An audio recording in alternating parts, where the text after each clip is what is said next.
Bonjour, bonjour. Alors aujourd'hui, on va faire la partie 2, suite et fin, peut-être, vu l'engouement que ça a eu de façon inespérée. Je m'attendais pas à ça. Sur la première partie du livre blanc, hein, ce n'est qu'un livre blanc, hein, malgré tout. En tout cas, il est suivi de très près ce projet, et si ça venait à être de plus en plus suivi, pourquoi pas une explosion? Il faudra arriver à une masse critique de 3000, hein, comme l'équipe d'usine. 3000 investisseurs, et c'est parti, hein, le truc. Enfin, le truc, j'allais dire, allait exploser, mais c'est vrai que c'est un mauvais exemple.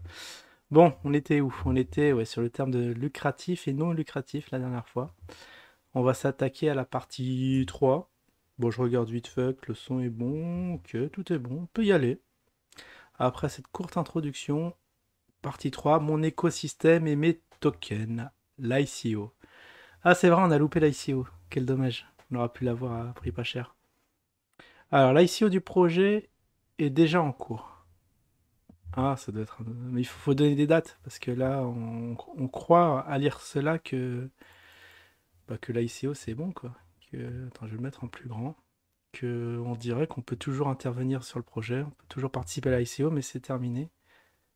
Oui, déjà une date pour se rendre compte, dire voilà, ça commence à telle date et ça finit à telle date. Comme ça, on sait si on est dans les clous ou pas.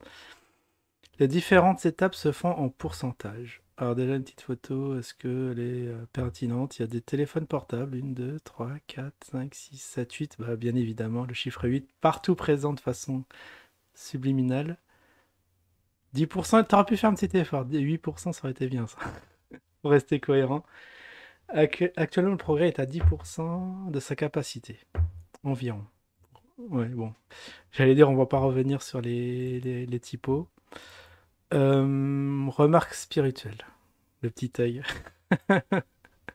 C'est bien joué, hein. Beaucoup d'humour dans le livre blanc, ça manque un peu. Les étapes se font de haut en bas, en scannant. Ah,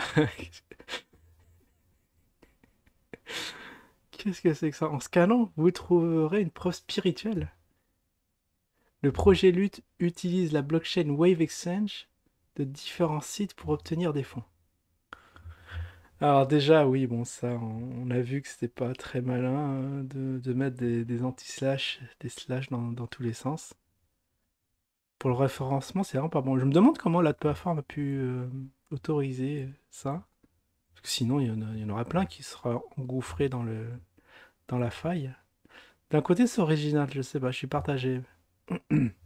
Vous trouverez le site avec l'aide des QR codes ci-dessous. Ah d'accord, vous scannez ce QR code. Tiens, est-ce que je peux le faire? Je scanne ce QR code et on tombe sur le site. Le Cotise Up. D'accord, c'est là où on peut acheter avec la CB. Le Web Exchange. Bon, l'exchange, de façon classique, vous pouvez acheter et vendre sur les marchés. Et le PayPal. Alors, le PayPal, ça doit être pour les dons. Rappel, les- ou alors peut-être que vous allez recevoir en rétribution du Molum.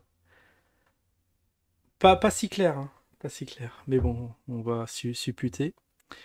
Les crypto-monnaies, plutôt appelées crypto-actifs, sont des actifs numériques virtuels qui reposent sur la technologie de la blockchain, chaîne de blocs, à travers un registre décentralisé et un protocole informatique crypté. Ouais, j'aurais plus dit un actif numérique. Attends, un actif numérique virtuel. C'est assez redondant. Je sais pas, le virtuel, ça me plaît pas trop. Je l'aurais peut-être enlevé.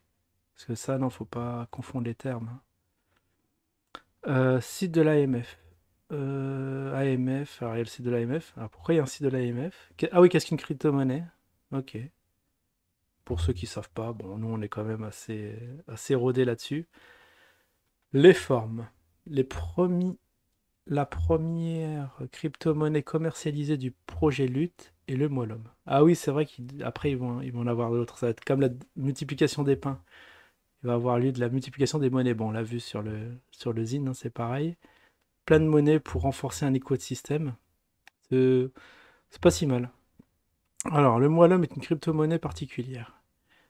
Elle est, sur, elle est sous trois formes différentes. Alors, elle est sous la forme d'un token classique, en attente de validation approuvée de la blockchain Wave Exchange. Là aussi, une petite date, ça n'aura pas été du luxe. Moalom, blockchain russe.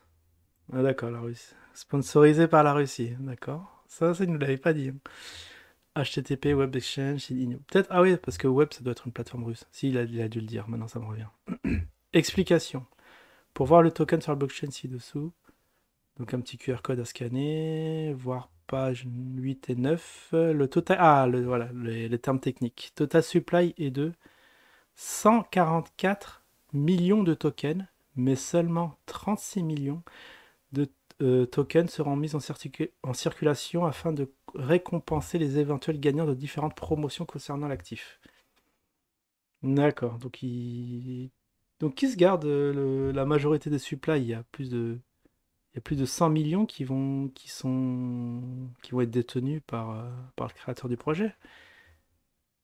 Puisque, ouais, non, mais c'est assez énorme. Ça me rappelle une crypto, ça. Oh, non, fallait faire un petit effort, donner plus. J'aurais peut-être inversé, j'aurais fait circuler 100 000 et 100 millions et je me serais gardé une petite proportion. Parce que là, il y a une manipulation de marché qui peut être en cours. Elle est aussi sous la forme de tokens palpables, faisant partie de l'écosystème de Monsieur Laurent Lutbert en vue d'une blockchain indépendante française. Blockchain indépendante? D'accord, les plus centralisées? Qu'est-ce que c'est que ça? Qu'est-ce que c'est que ça? Enfin bon, ça on verra, ça c'est quand l'écosystème sera bien actif. Bon, on n'est qu'au début, hein. Vous trouverez les différents palpables ci-dessous ainsi qu'un exemple d'arrêt l'homme wallet.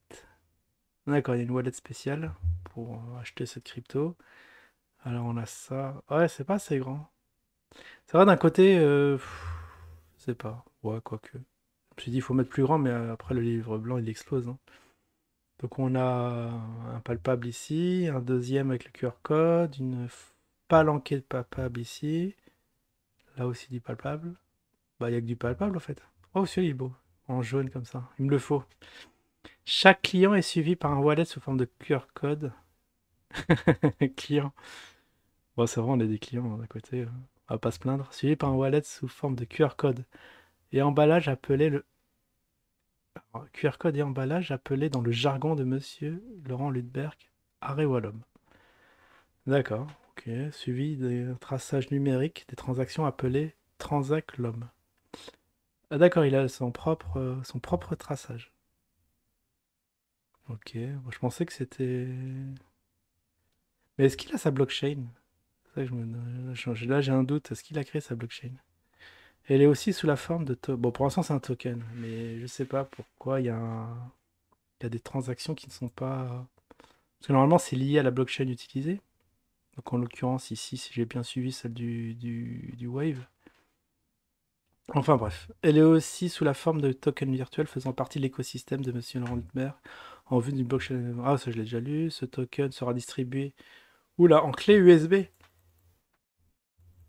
Ah, ouais, d'accord, carrément. Moi je fais.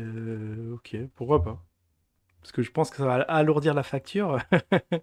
Alors que tu la payes, ou peut-être que tu la payes, mais d'un côté, c'est toi qui. Bah, c'est toi, tu vas payer un truc, un surplus, on dirait. Particularité. Le dossier sera crypté et sécurisé avec un logiciel indépendant. Ah, lequel? Je voudrais bien savoir, parce que c'est pas commun. Et miné sur la capacité maximale de stockage interne du conteneur commandé par l'investisseur. Ah ouais, d'accord. Ah, on va se commander du matos et on va miner à la maison. Exemple de comparaison et compréhension. C'est quoi ça? C'est du. Ah oui, donc une clé USB, ça représente un gros espace de stockage. Une commande de token virtuel sécurisé, plus promotion divers, album, musique, NFT, etc. Plus logiciel de sécurité.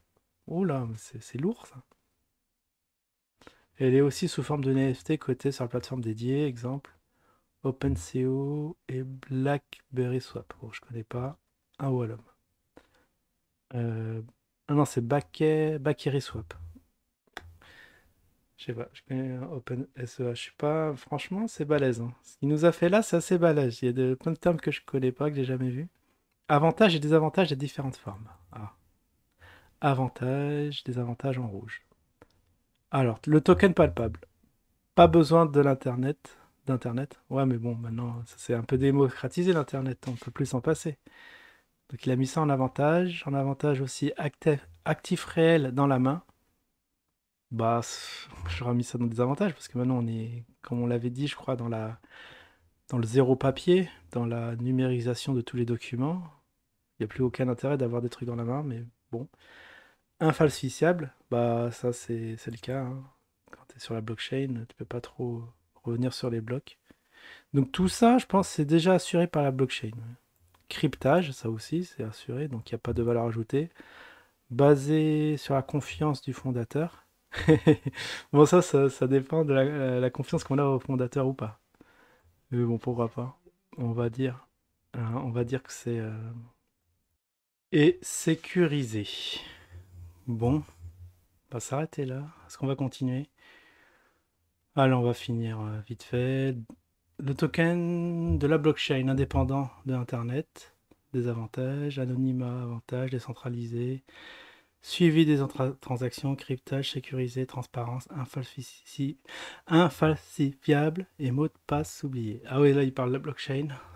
Deux gros désavantages, c'est que on est sur Internet, mais c'est fait pour, et mot de passe oublié, bah faites gaffe à vos affaires. Alors, le token virtuel USB ou NFT.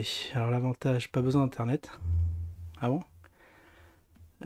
C'est décentralisé, suivi des transactions, transparence, infalsifiable, sécurisé, traçage numérique, basé sur la confiance du fondateur. Encore une fois. Ah oui, d'accord. Bon, ok. Bon, je vous laisserai lire ça à tête reposée. Quels sont les avantages, désavantages, les différents méthodes de stockage. Et après, on reprendra peut-être par la suite là-dessus. Différentes étapes pour accéder à la plateforme WebExchange pour ceux qui ça intéresse. Allez, je vous dis à la prochaine. Ciao tout le monde.